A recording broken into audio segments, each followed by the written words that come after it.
মুছলমান হলেই যে বিদেশী হ'ব পাৰে তেনেকুৱা ধৰণৰ চিন্তা এটা লৈ কাম কাজ যাতে কোনেও নকৰে আৰু সংবেদনশীলতাৰে সৈতে এই কামটো কৰি সকলো মানুহে যাতে যিসকল স্থায়ী দেশৰ ভোটাৰ যিসকল বৈধ ভোটাৰ সেই সকলোৰে নাম যাতে তাত থাকিব পাৰে সেই ব্যৱস্থাটো কৰিবৰ কাৰণে আমি চৰকাৰক আৰু সংশ্লিষ্ট কৰ্তৃপক্ষক দাবী উত্থাপন কৰিছো। নিৰ্বাচন আয়োগে গোটেই বিষয়টো যাতে খুব সূক্ষ্মভাৱে পৰ্যবেক্ষণ কৰি আহিব লগা সময়ত এখন শুদ্ধ ভোটাৰ তালিকাৰ সৈতে যাতে অসমত নিৰ্বাচন অনুষ্ঠিত হ'ব পাৰে সেই প্ৰক্ৰিয়া সেই পদ্ধতি অৱলম্বন কৰিবৰ কাৰণে আমি নিৰ্বাচন আয়োগক দাবী উত্থাপন কৰিছো। মুছলমান হলেই যে বিদেশী হ'ব পাৰে তেনেকুৱা ধৰণৰ চিন্তা এটা লৈ কাম কাজ যাতে কোনেও নকৰে আৰু সংবেদনশীলতাৰে সৈতে এই কামটো কৰি সকলো মানুহে যাতে যিসকল স্থায়ী দেশৰ ভোটাৰ যিসকল বৈধ ভোটাৰ সেই সকলোৰে নাম যাতে তাত থাকিব পাৰে সেই ব্যৱস্থাটো কৰিবৰ কাৰণে আমি চৰকাৰক আৰু সংশ্লিষ্ট কৰ্তৃপক্ষক দাবী উত্থাপন কৰিছো। নিৰ্বাচন আয়োগে গোটেই বিষয়টো যাতে খুব সূক্ষ্মভাৱে পৰ্যবেক্ষণ কৰি আহিব লগা সময়ত এখন শুদ্ধ ভোটাৰ তালিকাৰ সৈতে যাতে অসমত নিৰ্বাচন অনুষ্ঠিত হ'ব পাৰে সেই প্ৰক্ৰিয়া সেই পদ্ধতি অৱলম্বন কৰিবৰ কাৰণে আমি নিৰ্বাচন আয়োগক দাবী উত্থাপন কৰিছো। মুছলমান হলেই যে বিদেশী হ'ব পাৰে তেনেকুৱা ধৰণৰ চিন্তা এটা লৈ কাম কাজ যাতে কোনেও নকৰে আৰু সংবেদনশীলতাৰে সৈতে এই কামটো কৰি সকলো মানুহে যাতে যিসকল স্থায়ী দেশৰ ভোটাৰ যিসকল বৈধ ভোটাৰ সেই সকলোৰে নাম যাতে তাত থাকিব পাৰে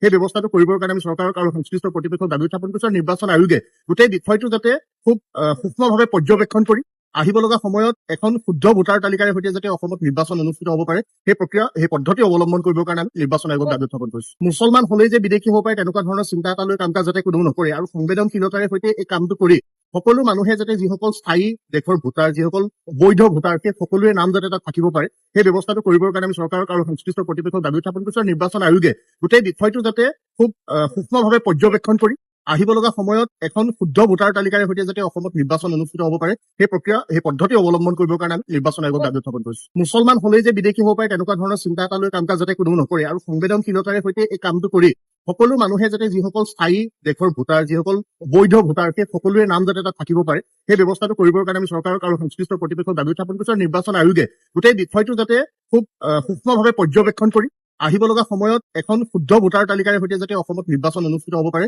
সেই প্ৰক্ৰিয়া সেই পদ্ধতি অৱলম্বন কৰিবৰ কাৰণে আমি নিৰ্বাচন আয়োগক দাবী উত্থাপন কৰিছো। মুছলমান হলেই যে বিদেশী হ'ব পাৰে তেনেকুৱা ধৰণৰ চিন্তা এটা লৈ কাম কাজ যাতে কোনেও নকৰে আৰু সংবেদনশীলতাৰে সৈতে এই কামটো কৰি সকলো মানুহে যাতে যিসকল স্থায়ী দেশৰ ভোটাৰ যিসকল বৈধ ভোটাৰ সেই সকলোৰে নাম যাতে তাত থাকিব পাৰে সেই ব্যৱস্থাটো কৰিবৰ কাৰণে আমি চৰকাৰক আৰু সংশ্লিষ্ট কৰ্তৃপক্ষক দাবী উত্থাপন কৰিছো। নিৰ্বাচন আয়োগে গোটেই বিষয়টো যাতে খুব সূক্ষ্মভাৱে পৰ্যবেক্ষণ কৰি আহিব লগা সময়ত এখন শুদ্ধ ভোটাৰ তালিকাৰ সৈতে যাতে অসমত নিৰ্বাচন অনুষ্ঠিত হ'ব পাৰে সেই প্ৰক্ৰিয়া সেই পদ্ধতি অৱলম্বন কৰিবৰ কাৰণে আমি নিৰ্বাচন আয়োগক দাবী মুছলমান হলেই যে বিদেশী হ'ব পাৰে তেনেকুৱা ধৰণৰ চিন্তা এটা লৈ কাম কাজ যাতে কোনেও নকৰে আৰু সংবেদনশীলতাৰে সৈতে এই কামটো কৰি সকলো মানুহে যাতে যিসকল স্থায়ী দেশৰ ভোটাৰ যিসকল বৈধ ভোটাৰ সেই সকলোৰে নাম যাতে তাত থাকিব পাৰে সেই ব্যৱস্থাটো কৰিবৰ কাৰণে আমি চৰকাৰক আৰু সংশ্লিষ্ট কৰ্তৃপক্ষক দাবী উত্থাপন কৰিছো। নিৰ্বাচন আয়োগে গোটেই বিষয়টো যাতে খুব সূক্ষ্মভাৱে পৰ্যবেক্ষণ কৰি আহিব লগা সময়ত এখন শুদ্ধ ভোটাৰ তালিকাৰ সৈতে যাতে অসমত নিৰ্বাচন অনুষ্ঠিত হ'ব পাৰে সেই প্ৰক্ৰিয়া সেই পদ্ধতি অৱলম্বন কৰিবৰ কাৰণে আমি নিৰ্বাচন আয়োগক দাবী উত্থাপন কৰিছো। মুছলমান হলেই যে বিদেশী হ'ব পাৰে তেনেকুৱা ধৰণৰ চিন্তা এটা লৈ কাম কাজ যাতে কোনেও নকৰে আৰু সংবেদনশীলতাৰে সৈতে এই কামটো কৰি